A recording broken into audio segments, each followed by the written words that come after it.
হরে কৃষ্ণ কৃষ্ণ কৃষ্ণ হরে হরে, হরে রাম রাম রাম হরে হরে। নমস্কার বন্ধুরা, সুখের চাবি চ্যানেলে আপনাদের সকলকে জানাই স্বাগত। আমি আশা করি আপনারা সকলে ভগবান বা ঈশ্বরের কৃপায় ভালোই আছেন, সুস্থ আছেন।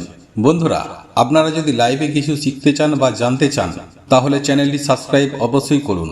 বন্ধুরা, আজ একটি অত্যন্ত গুরুত্বপূর্ণ বিষয় নিয়ে আলোচনা করব এবং তা হলো, নষ্ট করতে না চান, আপনি যদি নিজের সংসার নিজের হাতেই নষ্ট করতে না চান, তাহলে কোনো পরিস্থিতিতেই যাই হয়ে যাক না কেন, তুলসী গাছে এই একটি দিন কোনো মতেই জল দেবেন না, নতুবা আপনারা নিজের বিপদ নিজেই ডেকে নিয়ে আসেন। দেখুন বন্ধুরা, এই ভিডিওটি বানানোর মূল উদ্দেশ্য হলোই, বেশ কিছুদিন আগে এক বন্ধু আমাকে জিজ্ঞাসা করেছিলেন, এমন কোনো দিন রয়েছে কি যেদিন তুলসী গাছে জল দেয়া নিষেধ বা পুজো আরাধনা করা উচিত নয়?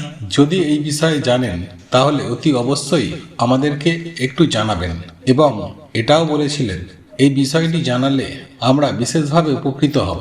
সেই জন্যই আমি সেই বন্ধুর প্রশ্নের উত্তর দেওয়ার জন্য আজকের এই ছোট্ট ভিডিওর মাধ্যমে আপনাদের সকলকেই জানাতে চলেছি যে এমন একটি বিশেষ দিন রয়েছে, সেই দিন কিন্তু তুলসী গাছে জল দেওয়া একদমই অনুচিত। এটি শাস্ত্রেও গণ্য করা হয়েছে। বন্ধুরা, ভিডিওটি শুরু করার আগে আপনাদের কাছে একটি অনুরোধ, এই ভিডিওটি দেখে যদি আপনারা একটুও উপকৃত হয়ে থাকেন তাহলে ভিডিওটিতে একটি লাইক করে এবং আপনজনদের সঙ্গে শেয়ার অবশ্যই করে দেবেন, যাতে তারাও ভিডিওটিকে দেখে উপকৃত হন।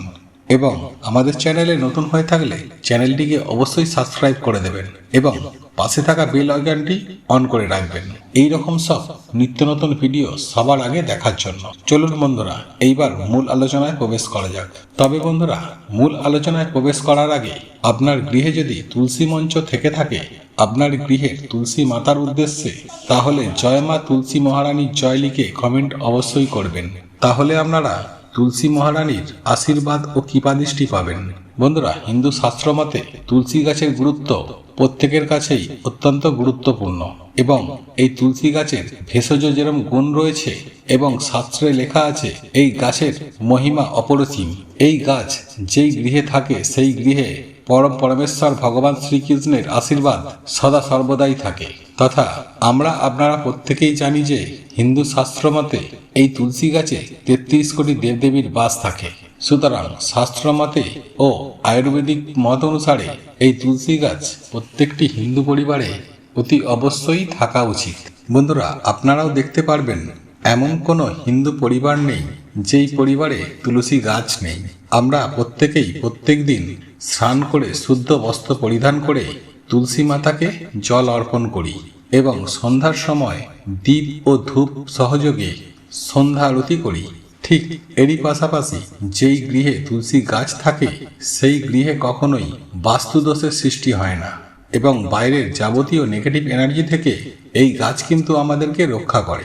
সেই সঙ্গে সঙ্গে পরিবারের সুখ শান্তি এবং আর্থিক সচ্ছলতা রাখতেও সাহায্য করে। বন্ধুরা, শাস্ত্র অনুসারে আপনারা যদি মন থেকে তুলসী মাতাকে ডাকেন এবং তুলসী গাছের দর্শন করেন, সেক্ষেত্রেও আপনার জীবনের অনেক ছোটখাটো পাপ বিনষ্ট হয়ে যায়। আবার অন্যদিকে আপনারা নিজেরাই দেখবেন, অনেক প্রকার যত্ন নেওয়ার পরেও যদি আপনার গৃহে তুলসী গাছ বারংবার শুকিয়ে যেতে থাকে বা তুলসী গাছের পাতা হলুদ হয়ে যায়, তাহলে সেক্ষেত্রে আমাদেরকে বুঝতে হবে, তাহলে আপনাদের পরিবারে কোনো না কোনো নেগেটিভ এনার্জি বিপুল পরিমাণে বৃদ্ধি পাচ্ছে এবং আপনার গৃহের ওপর সেটির প্রভাব অতিরিক্ত মাত্রায় পড়েছে।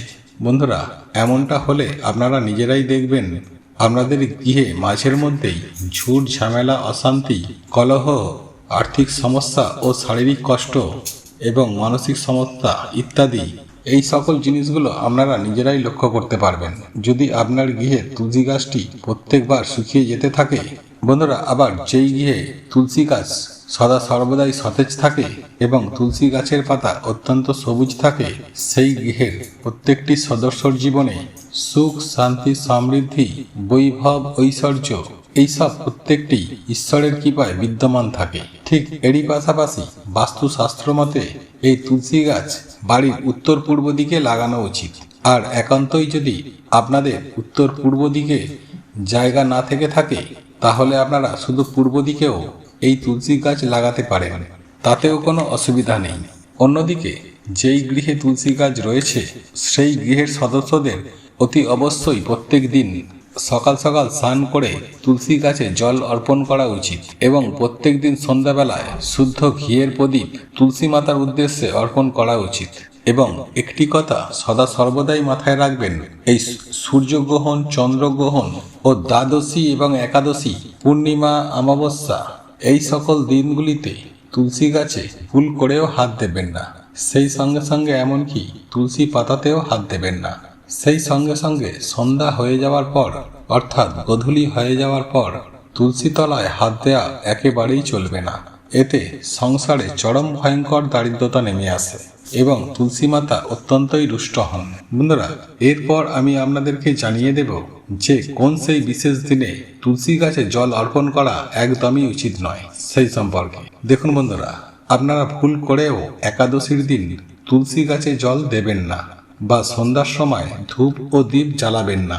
বন্ধুরা, হিন্দু শাস্ত্র মতে এই একাদশীর দিন তুলসী মহারানী প্রভু নারায়ণ অর্থাৎ পরমেশ্বর ভগবান শ্রীকৃষ্ণ হরির জন্য নির্জলা উপবাস করেন।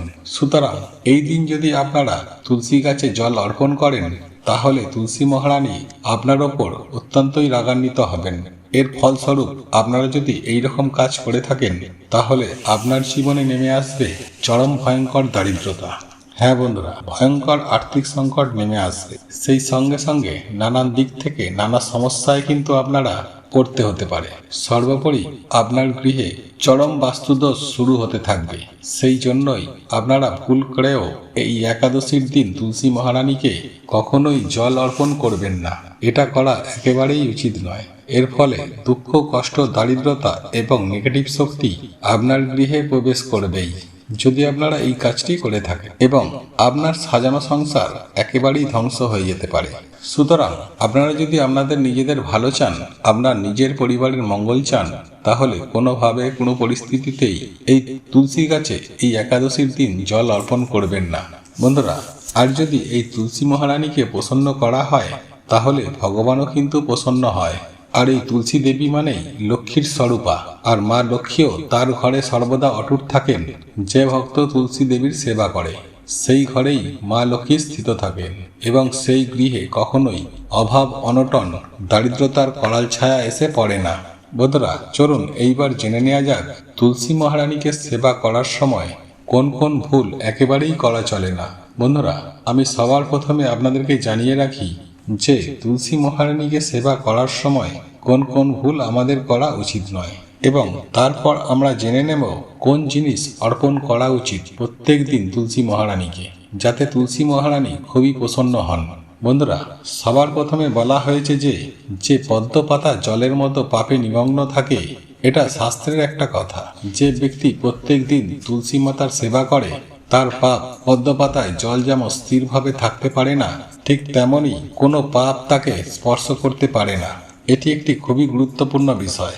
এরপর কেশবপ্রিয়া তুলসী পাতা দিয়ে হরির সেবা করলে সেই ব্যক্তির থেকে যমদূত দূরে পালায়। হ্যাঁ বন্ধুরা, পদ্মপুরাণে উল্লেখ করা হয়েছে এবং সেখানে যমরাজ নিজেই বলেছেন, এই যমদূতগণ যেখানে তুলসীর সহিত যেখানে ভগবান শ্রীকৃষ্ণের বা ভগবান শ্রী বিষ্ণুর সেবা করা হবে সেই ব্যক্তির কাছে তোমরা যাবে না।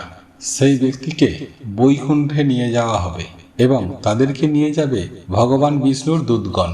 তাই শাস্ত্রের কথা, কেশব পাতা তুলসী দিয়ে হরির সেবা করলে যমদূতগণ সেই ব্যক্তির থেকে দূরে পালায়। বন্ধুরা, এর পরের বিষয়টা খুবই গুরুত্বপূর্ণ। এই তুলসী পাতা দিয়ে হরির সেবা করলে যতটা প্রীত হন ভগবান শ্রীকৃষ্ণ, ভগবানকে যদি মণিমুক্তা দান করা হয় তাহলে তিনি ততটা খুশি হন না। দেখুন বন্ধুরা, এইখান থেকে একটি গুরুত্বপূর্ণ বিষয় উঠে আসে। আমরা ভাবি অনেক সুন্দর করে টাকা পয়সা খরচ করে জাঁকজমক করে পূজা দিলেই ভগবান খুশি হবে। এটা ভুল ধারণা যে টাকা পয়সা না থাকলে ভগবানের সেবা করা যায় না। বন্ধুরা, ভগবানকে সেবা করার জন্য মণিমুক্তা হীরার দরকার নেই, শুধু মনটা হলেই হবে। কারণ তুমি ভগবানকে কতটা দিয়েছো সেটা ভগবান দেখেন না, কারণ ভগবান শুধু ভক্তির মধ্যেই শক্তি দেখে। আপনি আপনার মনে ভগবানকে কতটা রেখেছেন সেটাই ভগবান দেখেন। আর আপনি যদি আপনার হৃদয়ের অন্তর থেকে তুলসী পাতা সহিত ভগবানকে একটু জল অর্পণ করেন তাহলে তাতেই তিনি এতটা সন্তুষ্ট হয়ে যাবেন যতটা মণিমুক্তা দিলেও ভগবান খুশি হন না। বন্ধুরা, ভগবান ধনে খুশি হন না, ভগবান খুশি হয় মানুষের ভালোবাসায়। বন্ধুরা, এটাও শাস্ত্রে উল্লেখ করা হয়েছে যে তুলসী গাছ বাস্তুর মধ্যে মারা গেলে কি করবেন, আর এটি একটি গুরুত্বপূর্ণ বিষয় আমাদের প্রত্যেকের জন্যই। বন্ধুরা, যদি আপনার গৃহের মধ্যে তুলসী গাছ মারা যায় তাহলে সেটা বাস্তুর জন্য অমঙ্গল। কেন সেই গৃহে তুলসী বৃক্ষ অবহেলা অবস্থায় রয়েছে, তাই আপনারা একটু সাবধান থাকবেন গৃহের মধ্যে যেন তুলসী বৃক্ষ মারা না যায়।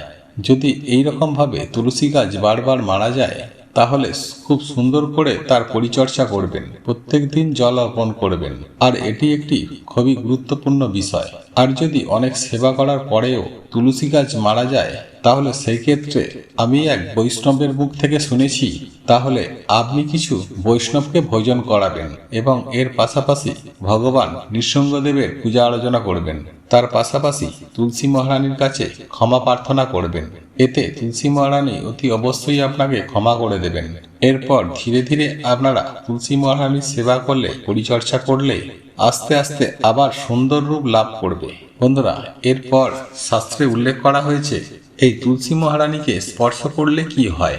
হ্যাঁ বন্ধুরা, তুলসী মহারানীকে স্পর্শ করলে সেই ব্যক্তির সমস্ত পাপ দূর হয়ে যায়। আয়ুর্বেদ শাস্ত্রের কথা, তুলসী বৃক্ষের ঘ্রাণ নিলে সেই ব্যক্তি অনেক রোগ থেকে নিরাময় থাকে। এমনকি যদি তুলসী মহারানীকে প্রত্যেক দিন প্রদক্ষিণ করা হয় তাহলে ব্রহ্মা হত্যাজনিত পাপও সুনিশ্চিতভাবে দূর হয়ে যায়। তাহলে বন্ধুরা, আপনারা নিশ্চয়ই বুঝতে পারছেন এই তুলসী মহারানীর কতটা মহিমা।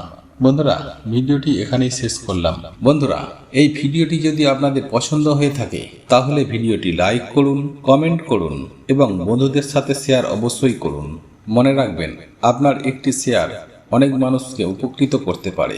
এবং আপনি যদি নতুন হয়ে থাকেন তাহলে চ্যানেলটি অতি অবশ্যই সাবস্ক্রাইব করবেন এবং পাশে থাকা নোটিফিকেশন বেল আইকনটি অন করে রাখবেন, এইরূপ নিত্য নতুন ভিডিও সবার আগে পাওয়ার জন্য। ভগবান বা ঈশ্বর আপনার মঙ্গল করুক। আপনারা ভালো থাকুন, সুস্থ থাকুন।